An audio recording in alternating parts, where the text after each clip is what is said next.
Habacuc, chapitre 1. Message dont le prophète Habacuc a eu la vision.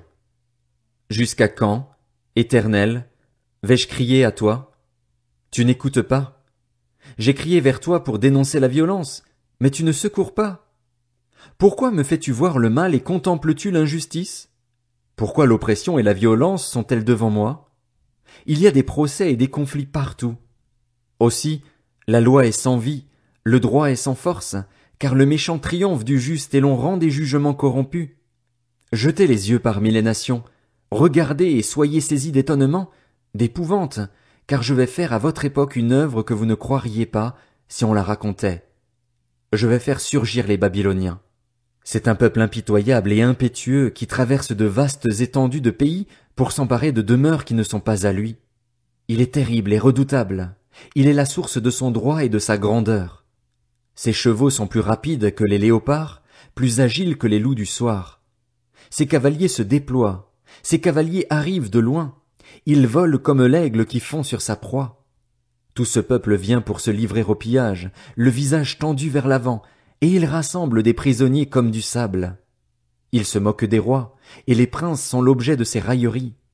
Il rit de toutes les forteresses. Il amoncelle de la terre et il les prend. Alors il change d'avis et poursuit sa marche, et il se rend coupable. Sa force à lui, voilà son Dieu. N'es-tu pas depuis toujours, Éternel, mon Dieu, mon Saint? Nous ne mourrons pas. Éternel, tu as établi ce peuple pour exercer tes jugements. Mon rocher, tu l'as appelé pour infliger tes punitions.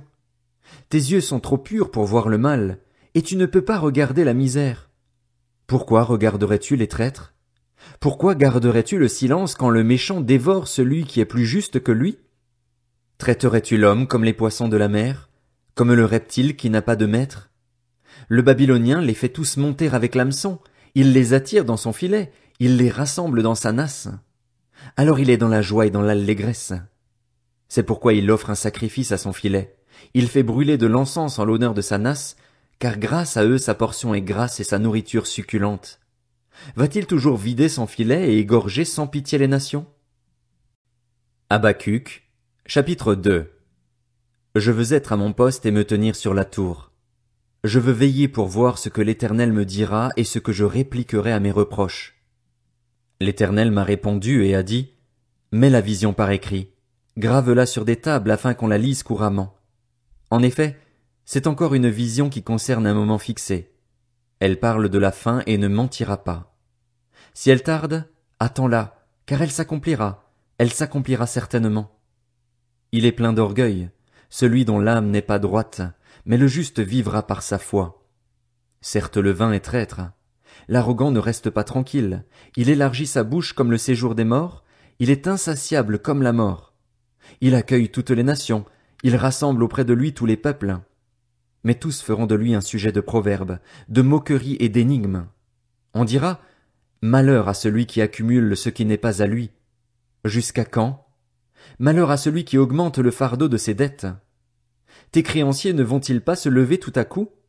Tes oppresseurs ne vont-ils pas se réveiller? Tu deviendras leur proie. Puisque tu as pillé beaucoup de nations, tout le reste des peuples te pillera.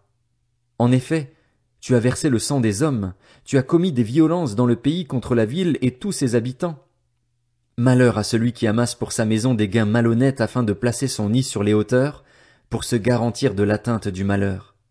C'est la honte de ta maison que tu as décidée en détruisant des peuples nombreux, et c'est contre toi-même que tu as péché.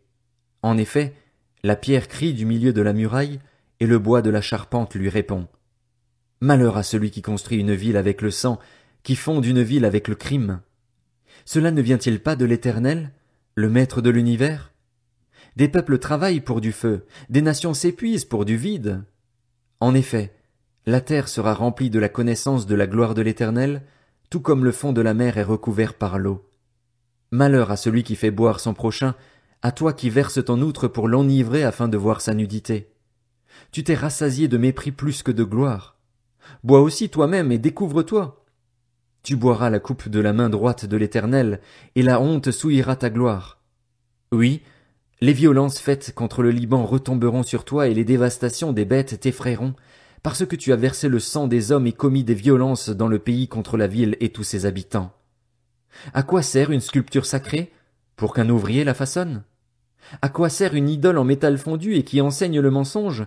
Pour que l'ouvrier qui l'a faite place en elle sa confiance au point de fabriquer des faux dieux muets? Malheur à celui qui dit à un morceau de bois, lève-toi, ou à une pierre muette, réveille-toi. Donnera-t-elle instruction? Elle est garnie d'or et d'argent, mais il n'y a en elle aucun souffle de vie. L'Éternel, lui, est dans son saint temple. Que toute la terre fasse silence devant lui. Habacuc, chapitre 3. Prière du prophète Habacuc, sur le mode des complaintes. Éternel, j'ai entendu ce que tu as annoncé, je suis saisi de crainte.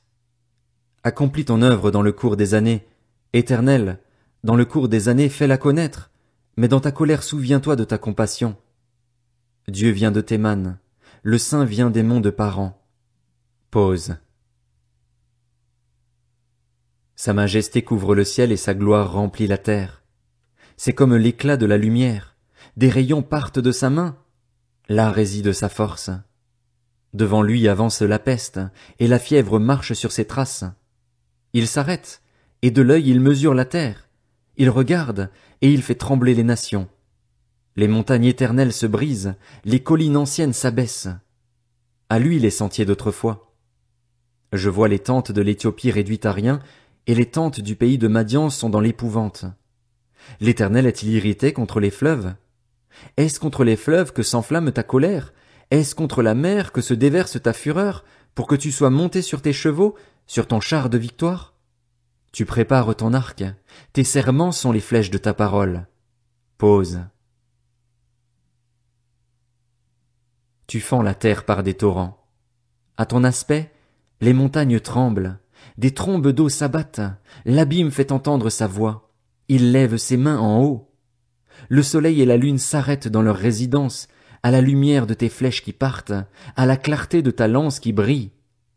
Tu parcours la terre dans ta fureur, tu écrases les nations dans ta colère. Tu sors pour délivrer ton peuple, pour délivrer celui que tu as consacré par onction. Tu brises le faîte de la maison du méchant, tu la détruis de fond en comble. Pause. Tu transperces de leurs propres flèches la tête de ces chefs qui se précipitaient comme une tempête pour nous disperser. Ils poussaient des cris de joie, comme s'ils dévoraient déjà le malheureux dans leurs repères. Avec tes chevaux tu parcours la mer, le bouillonnement de grandes eaux. J'ai entendu et je suis tout bouleversé. À cette voix, mes lèvres tremblent, la pourriture vient dans mes os et mes jambes tremblent. Sans bouger j'attends le jour de la détresse, le jour où notre assaillant marchera contre le peuple. En effet, le figuier ne fleurira pas, la vigne ne produira rien, le fruit de l'olivier manquera, les champs ne donneront pas de nourriture, les brebis disparaîtront du pâturage, et il n'y aura plus de bœufs dans les étables. Mais moi, je veux me réjouir en l'Éternel, je veux être dans l'allégresse à cause du Dieu de mon salut. L'Éternel, le Seigneur, est ma force. Il rend mes pieds semblables à ceux des biches et il me fait marcher sur mes hauteurs. Au chef de chœur, avec instrument à cordes. Sophonie, chapitre 1. Parole de l'Éternel adressée à Sophonie, fils de Cushi et descendant de Guédalia, d'Amaria et d'Ézéchias, durant le règne de Josias, fils d'Amon, sur Juda. Je ferai tout disparaître de la surface de la terre, déclare l'Éternel. Je ferai disparaître les hommes et les bêtes, les oiseaux du ciel et les poissons de la mer, et tout ce qui fait trébucher les méchants. J'exterminerai les hommes de la surface de la terre, déclare l'Éternel. Je déploierai ma puissance contre Juda et contre tous les habitants de Jérusalem. Je supprimerai de cet endroit ce qui reste de Baal, le nom de ses ministres et les prêtres avec eux, ceux qui se prosternent sur les toits devant les corps célestes, ceux qui se prosternent en jurant par l'Éternel tout en jurant par leur roi. Je supprimerai ceux qui se sont détournés de l'Éternel, ceux qui ne cherchent pas l'Éternel et qui ne le consultent pas. Silence devant le Seigneur, l'Éternel. En effet, le jour de l'Éternel est proche, car l'Éternel a préparé un sacrifice, il a consacré ses invités. Le jour du sacrifice de l'Éternel, j'interviendrai contre les princes et les fils du roi et contre tous ceux qui portent des habits étrangers. Ce jour-là, J'interviendrai contre tous ceux qui sautent par-dessus le seuil pour remplir de violence et de fraude la maison de leur Seigneur. Ce jour-là, déclare l'Éternel, il y aura des cris à la porte des poissons, des lamentations dans la ville neuve et un grand désastre sur les collines. Gémissez, habitants de Maktesh, car le peuple des marchands est détruit, tous les peseurs d'argent sont supprimés. À ce moment-là, je fouillerai Jérusalem avec des lampes et j'interviendrai contre les hommes immobiles sur leurs lits, ceux qui disent dans leur cœur, l'Éternel ne fait ni bien ni mal. Leurs richesses seront pillées et leurs maisons seront détruites. Ils ont construit des maisons, mais ils ne les habiteront plus, ils ont planté des vignes, mais ils n'en boiront pas le vin. Le grand jour de l'Éternel est proche, il arrive très vite. Le jour de l'Éternel fait entendre sa voix, et le héros pousse des cris amers. Ce jour est un jour de fureur, un jour de détresse et d'angoisse, un jour de ruine et de destruction, un jour de ténèbres et d'obscurité, un jour de nuages et de brouillard, un jour où retentiront la trompette et les cris de guerre contre les villes fortifiées et les hautes tours. Je plongerai les hommes dans la détresse et ils marcheront comme des aveugles, parce qu'ils ont péché contre l'Éternel. Leur sang sera versé comme de la poussière, et leurs intestins comme du fumier. Ni leur argent ni leur or ne pourront les délivrer, le jour de la fureur de l'Éternel.